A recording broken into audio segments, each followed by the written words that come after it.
met a couple of people here. I'm from Lynch's Lake Historical Society, and I've been here helping Dr. Johnson and Miss Terry. Even though her name's Dr. Bryant, she don't want to call me Dr. Bryant, though. But I've been helping them work on the Hanna Cemetery Project out there right outside of Lake City. And they wanted to come tonight and present a little bit, so I'll let them come up and go ahead and start, and I'll talk a little bit after them.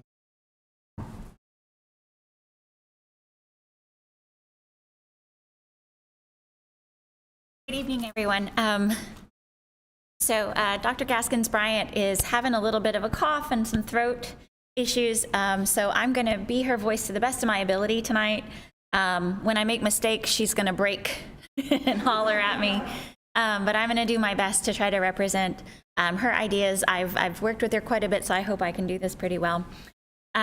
So Dr. Gaskins-Bryant is here in the image, in case you don't know who she is. She is the leader of a nonprofit organization called St. Teresa Community Outreach and Empowerment located here in Lake City. And its mission is to collect, cultivate, and preserve African American history locally and in the surrounding areas. So lately, together in that realm, Randall, myself, and Terry, if it's okay for me to call you Terry, have been working on the Hanna African American Cemetery. Need to stay with the microphone. In this realm for Terry, right, as a nonprofit leader, she's here to try to preserve this abandoned cemetery, but it also is a personal project for her. She is a direct descendant of some of those who are interred at this cemetery. So this is a family cemetery for her. So it has a very special value that is a little bit different than my perspective and Randall's perspective. So for example, her maternal great-grandfather, Gus Hanna, who was born in 1846 during the time of slavery, is buried at the Hanna Cemetery.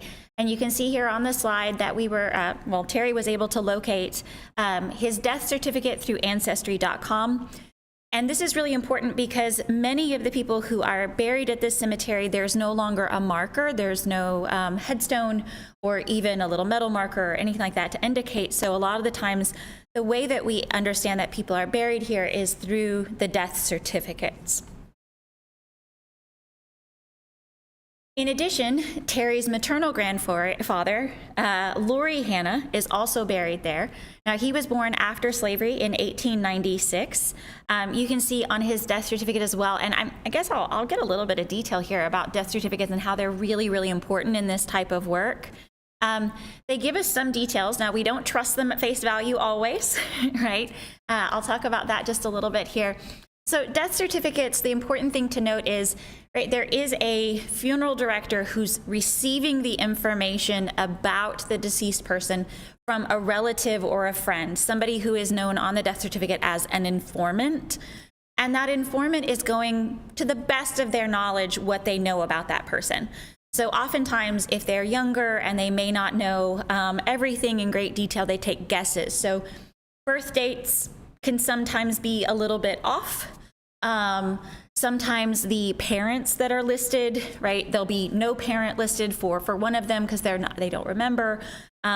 Spellings are varied heavily, especially with Laurie. Laurie's name is spelled every which way you can imagine. We've seen it as Larry. We've seen it as Laurie with a Y. And so we see a lot of variation. So when working with death certificates, they're extremely valuable, but we have to be very, very cautious in interpreting them. So you can actually see in this death certificate, if you look up there, this is one of those ones where Laurie's name is spelled with a Y instead of with the I. They also tell you, cause of death. They tell you the funeral home. So this is with Green's Funeral Home, and this was a funeral home who handled most of the African American burials in this particular area.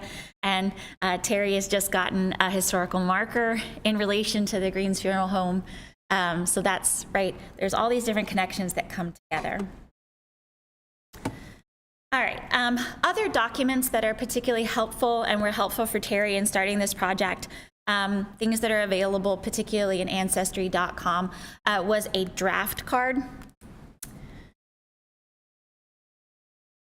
I don't use clickers very often, clearly, right? So you have draft cards from World War I and World War II, the two great wars that we have the draft. And they give you physical descriptions of the person that usually is not necessarily available on the death certificate. The death certificate will list a racial description, but it doesn't really give you any other indicator of their appearance. And draft cards, as you can see here, that she's indicated he was described as short and stout.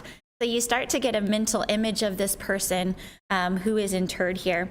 It also indicates that his hair was black and the color of his eyes were black.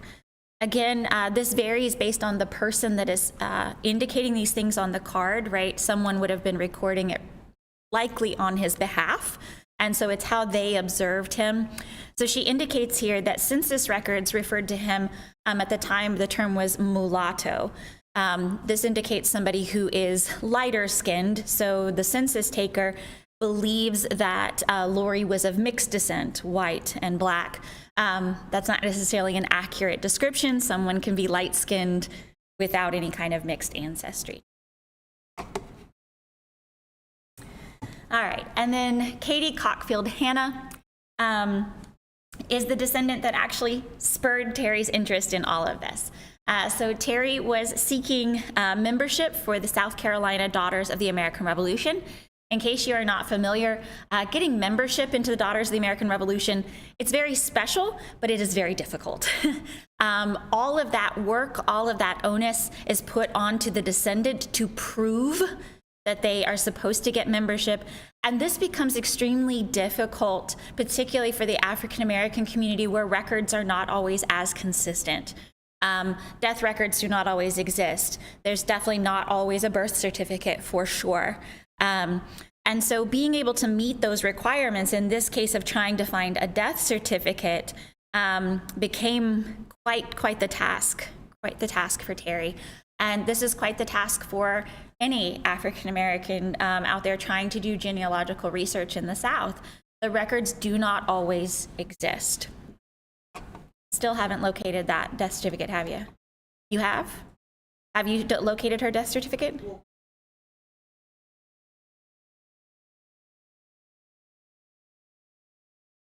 Mm-hmm.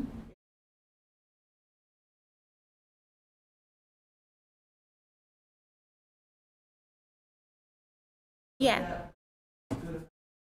Okay, all right, that's good, that's good. So sometimes finding children's records and then those refer to the parents on them can be helpful in communicating information. All right, so in thinking about how to do research for these types of cemeteries and this kind of genealogical work in general, it's laborious. It takes endless hours. And you can start to think that you've seen things before or that it's hopeless. And this is mainly due to issues of segregation, particularly in the American South. Death certificates were not common before 1910, and that's actually across the board for white and black people who were deceased.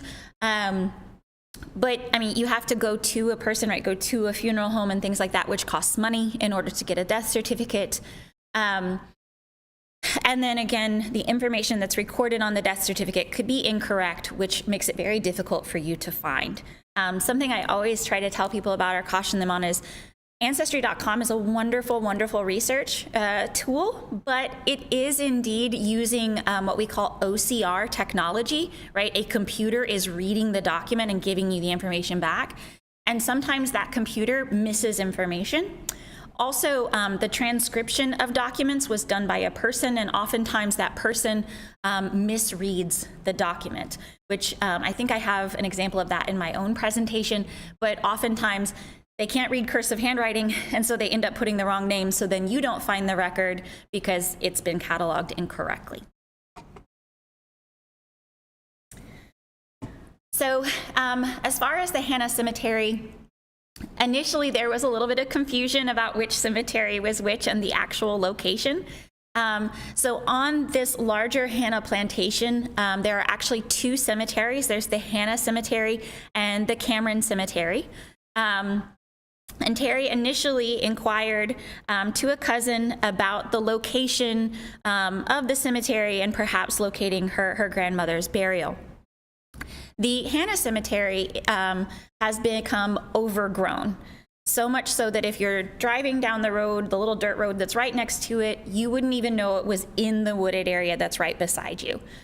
You would have to actually dig up in, right, climb in through there, or cut through as we did to find the headstones that are there. In the past, though, Cameron Cemetery has been right, cleared and kept well manicured, like we think of as a stereotypical cemetery, right? It's flat, it's regularly mowed and weed eated and things like that. So it's a stark contrast between the two cemeteries, and they do butt up against each other a little bit.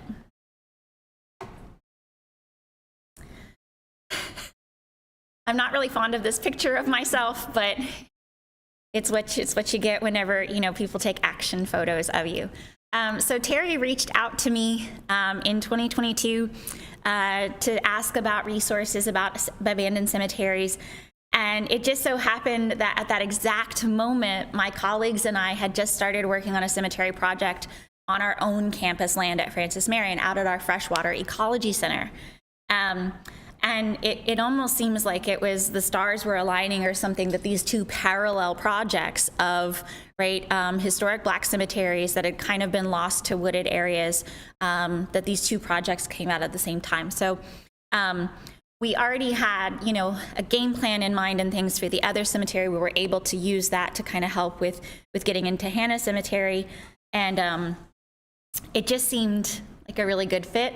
And it just so happened that we had one of our great alums from Francis Marion, from our history department, that we're very proud of, Mr. Randall Schrollnight, who did the introduction this evening, who's here at the Lynch's Lake Historical Society, and he was able to come out and join us. And so we've become kind of a tripod of a team in working on this with others. So we have worked with our previous archaeologist, who was at Francis Marion. His name is Dr. Christopher Barton. He now works for FEMA up in the northeastern area, Pennsylvania, New Jersey. But he was able to start this project. And initially, where we went to work was not the Hanna Cemetery. It was actually what is now we know an extension of the Cameron Cemetery, which we're intending to try to get some grant money to maybe get some ground penetrating radar and some other devices out there to try to better document this and confirm that expansion. Since Dr. Barton has left us, Dr. David Palmer from Coastal Carolina has come in and confirmed this work, and he would like to help move forward with that part of the project.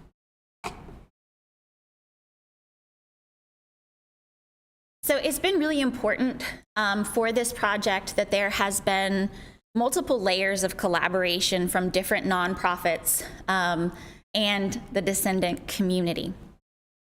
So David Palmer, right, I mentioned he's taking over for Dr. Barton.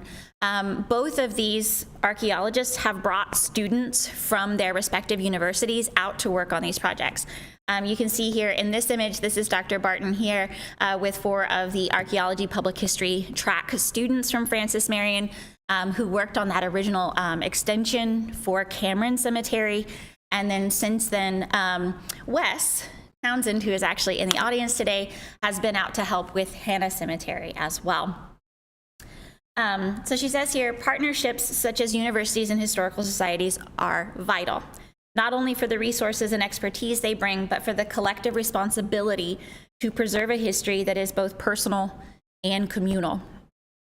As a descendant, right, the work of just restoring this holds a lot of meaning for Terry. It connects her directly with the lives of her ancestors, like Gus Hanna, and ensures the stories are not forgotten. Involving descendants is crucial because they are the ones who carry forward the memory and cultural significance of those buried. Something that that Dr. Barton used to say, and I'm going to steal it because I always just loved it. He always said that he was just some nasally kid from New Jersey with a set of skills, and that he liked to share those skills with the people around him. So, right, he and I not being of the African American community, right, we have a set of skills, me as a historian, him as an archaeologist, that we can lend to descendant communities to help them to uncover this. And our positions as university professors allow us to do that as a part of our research agenda, as a part of our classes, and a part of our service. And I come from a university that we have a public, right, mission that we are supposed to be helping the community around us. And so this helps us to do this in a very, very meaningful way. As far as partnership, the current landowner of the land where Hanna and Cameron Cemetery, he's very amenable to this work. I've never had him come out there and say, "What are you doing on my property?" Right? And he showed Terry where the Hanna Cemetery is in the wooded area, and we got to work with clearing. I've gotten to work with Sam Cameron, who's also in the audience tonight. I'm sure when he sees me, he thinks, no, I don't want to see her, because when we worked in the cemetery, it was a long, hard day. At least for me, that was something new and different.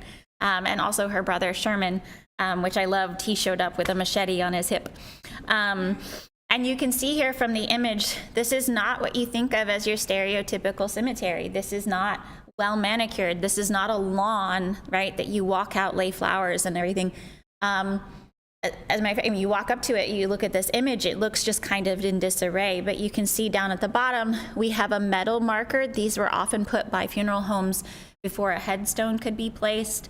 There are actually 3 different burials in this image. There are depressions there in the ground. When there is not a clear marker that has any kind of words or dates or anything that we can delineate, we put a white flag indicating, right, that is one that we have not identified a person there, but we do understand it is a burial. Participation in these kinds of projects by descendants provides the emotional and historical context that clearly we as outside academics cannot bring to the project. And I really want to emphasize on Terry's behalf that emotional context is very, very important. Because for us, right, seeing a depression in the ground, seeing a headstone, not knowing that person, not having that direct descendant connection, she helps us to remember that, to reconnect to that at all times. And resilience. By the way, right, these are Terry's words. I don't want you to, right? This is more than just a family cemetery. It represents a larger narrative about African American history in this area. The individuals interred at the Hanna and the Cameron cemeteries lived through eras of slavery, Reconstruction, segregation, and contributed to the local community despite the immense challenges they faced. By preserving the cemetery, we preserve a tangible piece of that broader history, highlighting the resilience of African American families and their indelible impact on the region. This project is not just about reclaiming a burial site. It is about ensuring the future generations understand the importance of history and responsibility. And for Terry, it's important to protect and honor Hanna African American Cemetery as a nonprofit leader as well as a descendant. Hope I represented you okay, Terry. I did my best. Well, we don't need our YouTube channel up, do we?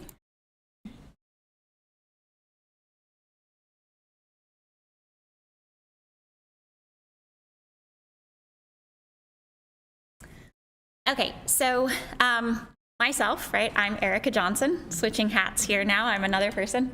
I work at Francis Marion University. I am the co-director of African and African American Studies, and I am the faculty coordinator for universities studying slavery.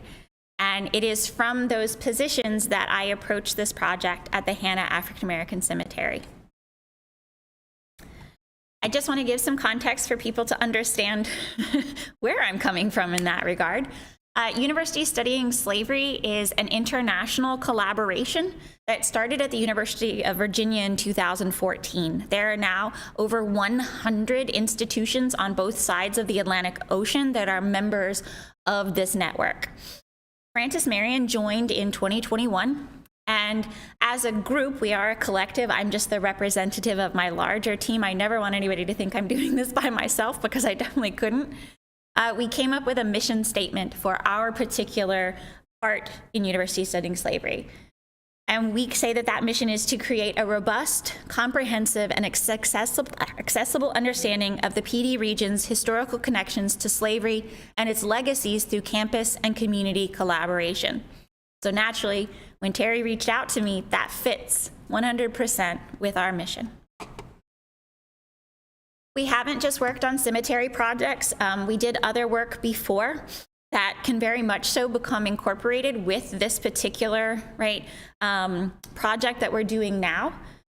Terry has conducted some oral histories with descendants in this area, but we would be happy with USS to add some of those oral histories ourselves, or to conduct some of those as a part of our PD oral history project. We've interviewed elder Black members of the community in Florence, in particular Effingham, who have been able to come to campus and share experiences about a really broad variety of topics.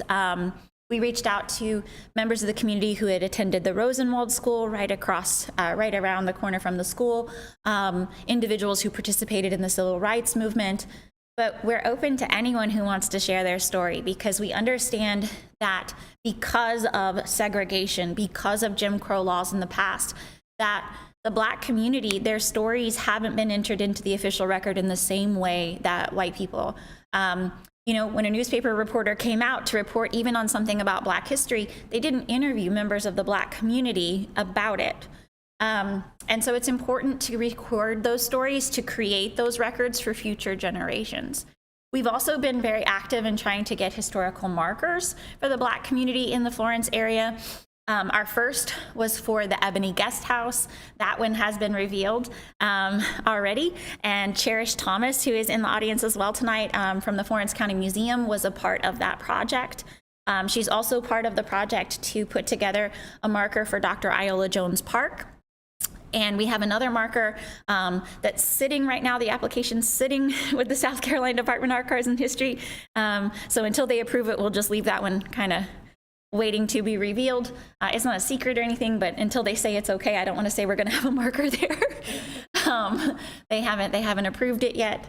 But these markers are important for showing, right, that resilience you talk about of the Black community and the successes of Black community members like Dr. Iola Jones.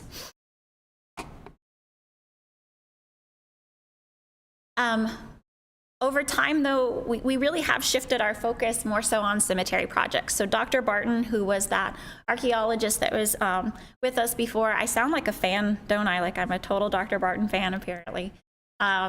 He worked with Terry James on the Jamestown Project, which is also just a little bit away from campus. That was a free Black settlement that was founded during Reconstruction. There's a cemetery there. There are also dwellings and things there. Students were involved in that project. And he also took students out to the old African American cemetery, which is on the main campus of Francis Marion University, to do some cleanup and surveying. So it was a natural transition, right, when we found out about the cemetery out at the Ecology Center, which is the Clark Cemetery, to then working with Terry. Just thought I'd show you some images from the Clark Cemetery, just so you can see the parallels between the two projects. Now, having been out at Hanna, I can tell you that this one's much more clear than what we're working with in Hanna, because there's not what I describe as this kind of net of vine that's attacking you from above. It's just the trees. I seem to get attacked more by that net of vines than anyone else that goes out. That might be a testament to how I'm living my life, I don't know. But you can see Dr. Barton in the image there. There, I'm done talking about him. These are some of the different items that we found at that cemetery. You can see here we have a marker and then a glass bottle. This one in the middle has been very special because it's very unique. I actually had to put out lots of emails to different experts in the field to find out what this was about. This was for a Black fraternal order that supposedly didn't exist in South Carolina, so we still don't know who was a member of this that's buried there. And then we also have another one of those metal markers like we saw in the picture of Hanna. So there's a lot of parallels between these two different cemeteries. The glass bottle down there, I think a lot of people, they see a glass bottle and they think, oh, well, somebody's come through this cemetery and they've left trash. Most often that's not the case, though. That's why we don't remove any of these items. If you can see, right, they don't have an actual headstone there, right? It's just the little metal marker. A lot of the times people mark graves with whatever they have or whatever symbolizes something about that person. So that glass bottle could have at one point held flowers, and that's what they had to put there. So we have to be very, very careful about not removing or disturbing any of the grave goods that we see at the cemeteries. No? Okay, good, it worked, cool. All right, so for genealogical work that I've been trying to do on this, right, I'm not an archaeologist, and I'm not gonna pretend, right? I always put myself at the mercy of the experts. My work has primarily been, even though I go out to the cemeteries and I do get dirty because that's something that's new and different for me, I tend to sit behind a computer. That's where most of my contributions to these projects are. So I mine for death certificates. I do the basic search, looking for someone who has those last names and things, but then I go on deeper dives and try to find relatives, etc. I also try to look in newspapers.com for funeral announcements and obituaries. If you remember, I talked about how death certificates were not common before the 19-teens. Funeral announcements and obituaries for the Black community in Florence County really didn't emerge until the 1950s. And they started as funeral announcements. It's extremely brief, maybe 1 or 2 sentences with very, very little identifying information. Obituaries came along later, at least for these different cemetery projects that we've been working on. And then I started to plug in all that information into Find a Grave. Find a Grave has its pluses and minuses. Find a Grave is kind of a wiki type of project. Anyone can put stuff there. I'm a little bit of a militant person about Find a Grave, so when I see something that's wrong, I report it. I'm sure I am everybody's worst nightmare on Find a Grave, as I am in life in general. But I plug this information in so that descendants can access it.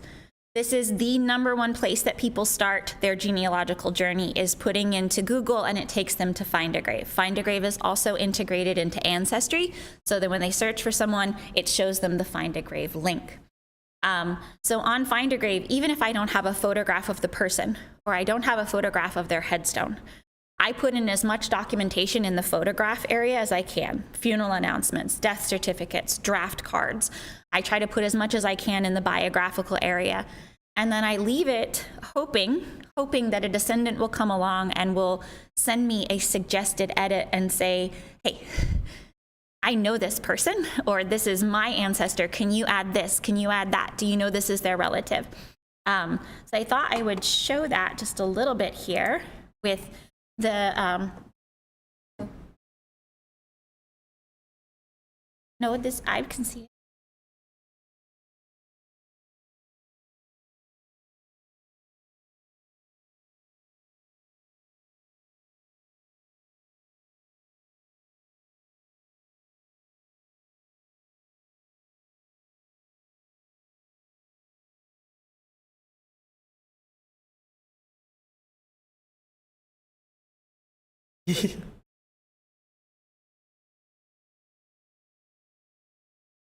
I won't show you Find a Grave, just kidding, just kidding.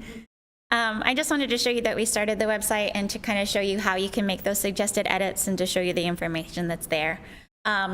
But you can just look for, right, Hanna Cemetery, Florence County.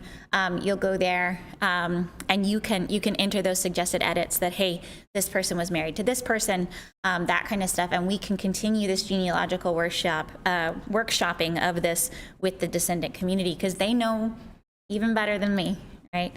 And my little research skills. So some of these death certificates, you can see here that there's, I'm focusing on female descendants. We've got Penny and Adeline here. You can see that sometimes they write out if they're female, sometimes they don't. In this one, it indicates, right, colored as her racial identity. Here, it's just the letter B.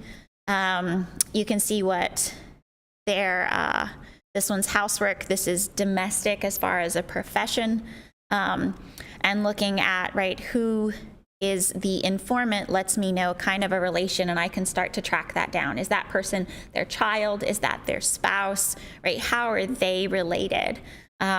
We also have instances of different spellings of Hannah. We have it without an H, we have it with an H. It just always depends. So keeping an open mind and a nose to the grindstone, right? You can see here again, I said that sometimes the parent's not listed, that says don't know. But I don't want to completely destroy the value of a death certificate, but just they are very difficult to work with. Okay, in this one, this is a side-by-side of one of those funeral notices, right? It lets me know the name of the person, when they died, the church involved, the reverend involved, the funeral home, right, and where they will be buried. And then the death certificate here. Sometimes I find the funeral notice first, sometimes I find the death certificate first. It's just kind of a back and forth, and they help to confirm things. But as you can see, the funeral notice, what do you usually expect to see in an obituary? What kind of information usually comes out of that? Usually it tells you survived by, it tells you who their parents are. Usually obituaries are extremely informative for a genealogist, and we just don't get that out of funeral announcements. So there's a screen grab of our Find a Grave, right? So far, we've identified 48 individuals. We definitely know there's more than that that's buried at Hanna. The earliest of those burials is from 1916. Again, that just comes from the available material, right? Death certificates, funeral notices, etc. But knowing that people are buried there who were born into slavery, and knowing that these cemeteries existed during the time of slavery, there are definitely people buried there that we're not going to be able to find documentation on.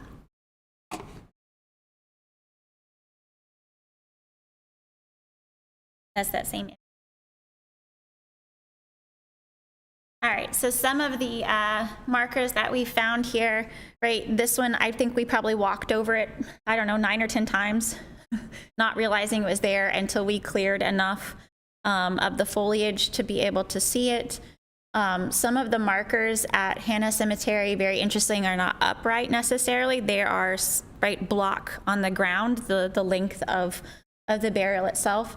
And so again, whenever you have rain and it moves around the soil, this one was completely submerged under mud until you're kind of walking and you feel something different and you're like, oh my gosh, okay, right, there's something here. And so starting to clear it away and locate the headstones and the coverage for the grave. Are you ready?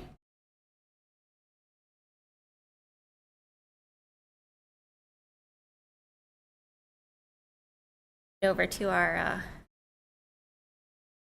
brilliant.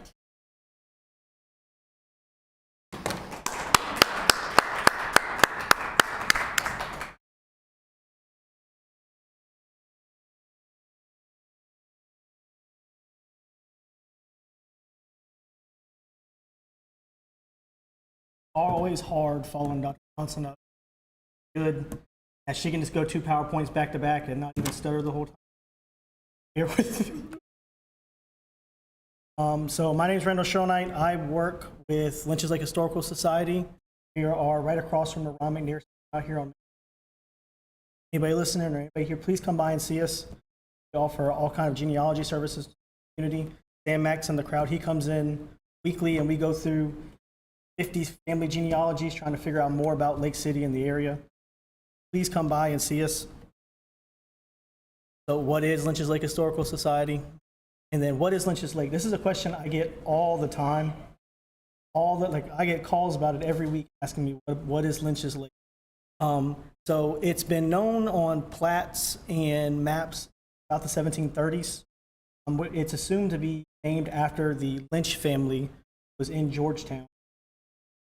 They were Scots-Irish. That's where most of the people.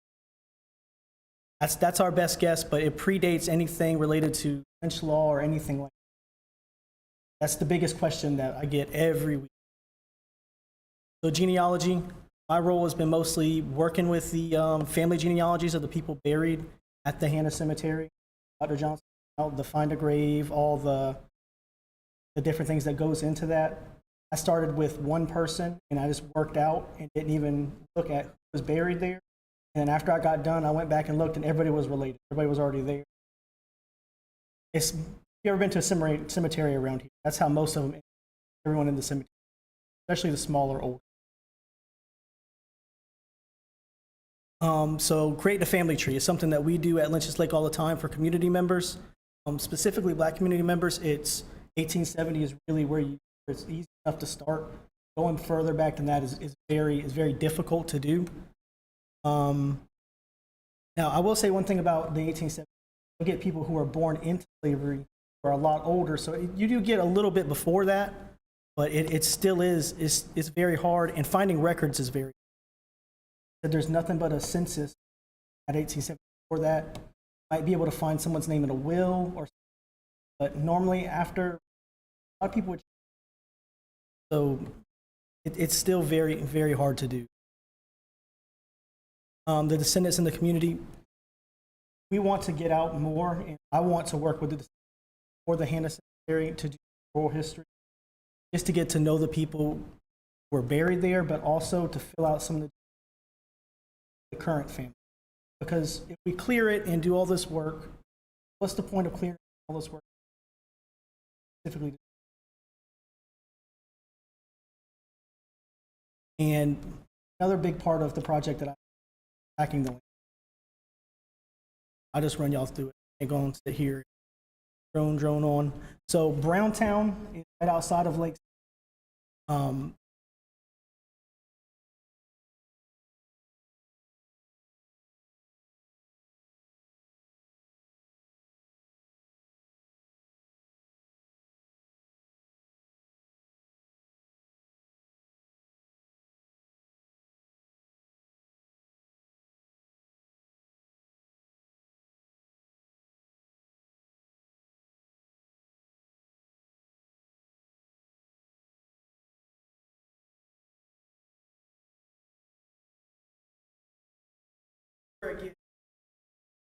Using spider web, everyone that owns the cemetery, except Samuel D.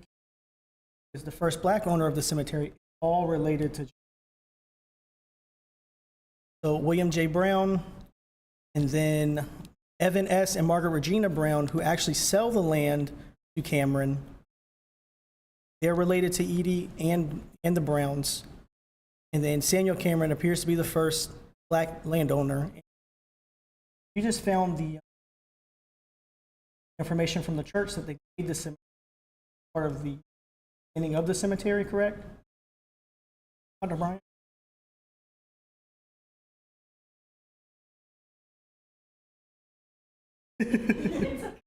No, he was one of the progenitors of the cemetery, part of the agreement, right? Samuel M. Cameron.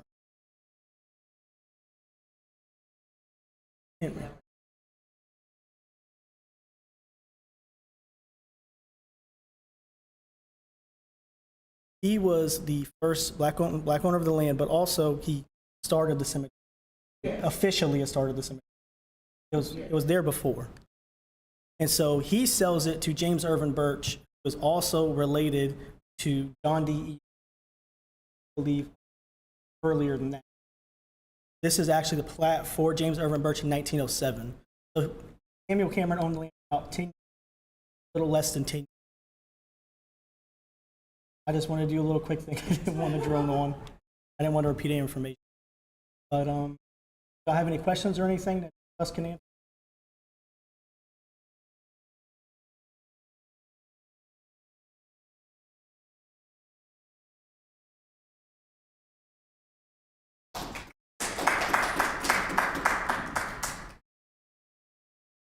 Let's stop.